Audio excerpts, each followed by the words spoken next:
A gente te atualiza agora com o estado de saúde do Papa Francisco. O último boletim médico, o mais recente, acabou informando uma ligeira melhora no quadro do chefe da Igreja Católica, mas disse que ele não está fora de perigo.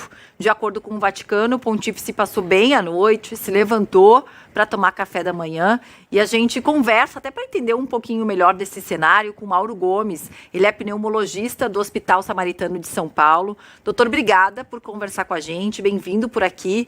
Eu queria entender o passa bem, mas não está fora de perigo. De que forma a gente deve traduzir e entender essa nota e esse boletim médico do Vaticano, hein? Boa tarde, Paula e os telespectadores da Band News. É um prazer voltar a falar com vocês.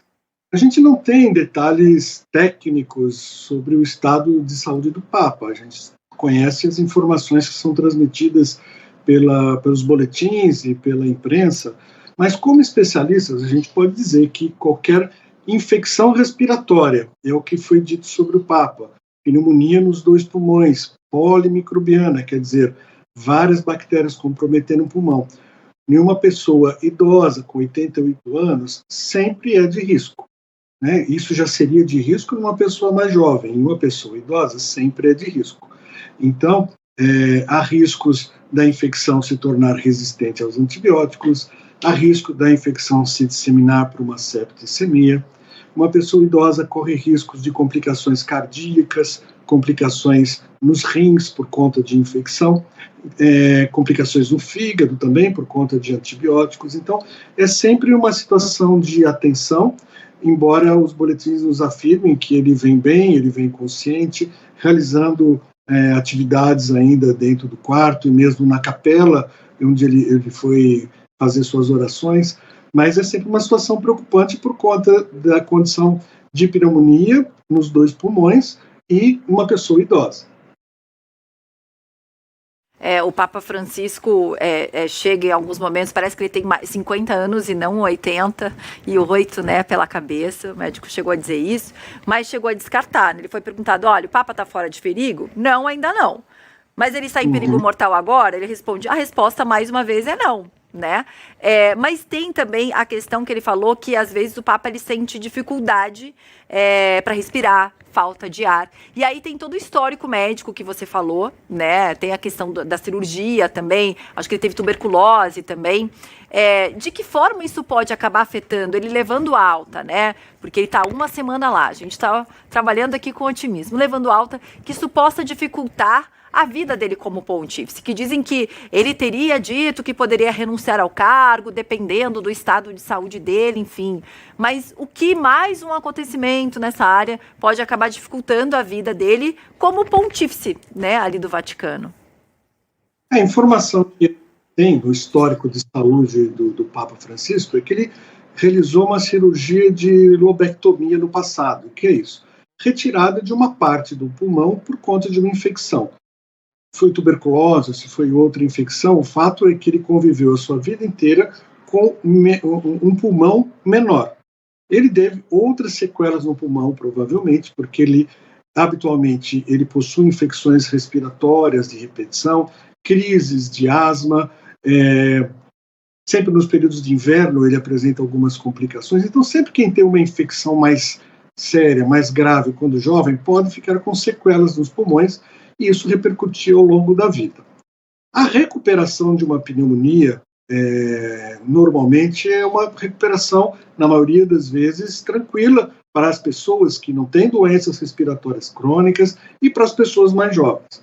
Para as pessoas com mais idade, já com sequelas antigas nos pulmões, essa recuperação costuma ser um pouco mais lenta, e mesmo após a cura da pneumonia, não há o retorno das atividades habituais na mesma força e intensidade que acontecia antes da infecção.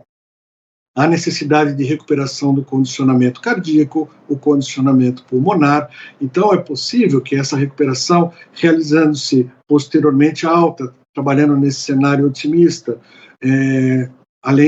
terminados os antibióticos, saindo do hospital, realizando fisioterapia, realizando reabilitação, ele possa, em 3 meses, a gente estima, a recuperação às condições anteriores que a pessoa tinha. Não é essa recuperação imediata, saiu do hospital, já está com as suas atividades plenas, sem risco, até porque ele tem sequelas anteriores que trazem algumas limitações já.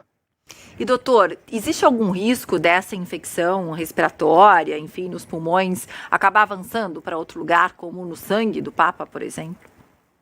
Para todas as infecções no pulmão, esse risco acontece, não exclusivamente no Papa. Por isso que quanto mais rápido se buscar o atendimento médico, aí um alerta a todo mundo que está nos assistindo, sinais de pneumonia, como tosse, catarro, febre, aquela gripe que não se resolveu em 3, 4 dias, busca o atendimento, porque quanto mais rápido se inicia o tratamento, mais rapidamente acontece a cura e menos chances dessa infecção se disseminar.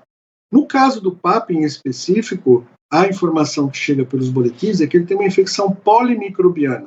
Isso significa que ele tem várias bactérias atacando o pulmão ao mesmo tempo.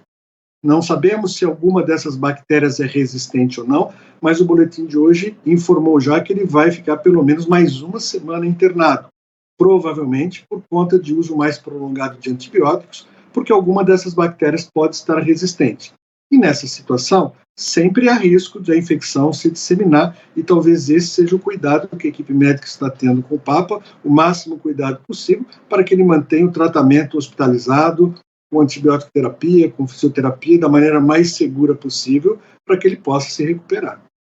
Doutor, muito obrigada por conversar aqui com a gente. Realmente fica aí o alerta, né, para todo mundo. A gente não pode lembrar que há uma semana, quando o Papa foi internado, tudo tinha começado com uma gripe que foi tratada em casa e aí foi aumentando, aquele que eu nem sei falar o nome do problema, e mais pneumonia, né, doutor? Esse é um dado muito importante, Paula, porque na maioria das vezes a pneumonia se instala após a gripe. Tá? O vírus ele entra nas nossas cavidades do nariz, na boca, na garganta, ele abre as nossas defesas imunológicas e as bactérias que estão presentes na nossa própria boca ou no nariz ou do meio ambiente, elas entram para dentro do pulmão e aí fazem a festa. Então, por isso que a gente recomenda sempre vacina da gripe para os idosos, porque a gripe é a porta de entrada para a pneumonia. A vacina da pneumonia, porque protege também contra a maior parte das bactérias que causam infecção no pulmão, pelo menos o pneumococo, que é a principal bactéria, e os seus vários tipos, mais de 20 tipos de pneumococos que causam a pneumonia. Então, para as pessoas idosas, é fundamental essa vacinação para se prevenir exatamente o risco de pneumonia. A gripe pode levar à pneumonia. Muitos aqui que estão nos vendo já devem ter ouvido a história da avó ou de alguém mais antigo. A pneumonia é uma gripe mal curada. Não é a gripe que foi mal curada, mas ela foi a porta de entrada para a pneumonia. Exatamente. Obrigada, viu, doutor? Até a próxima. Obrigado, Paula.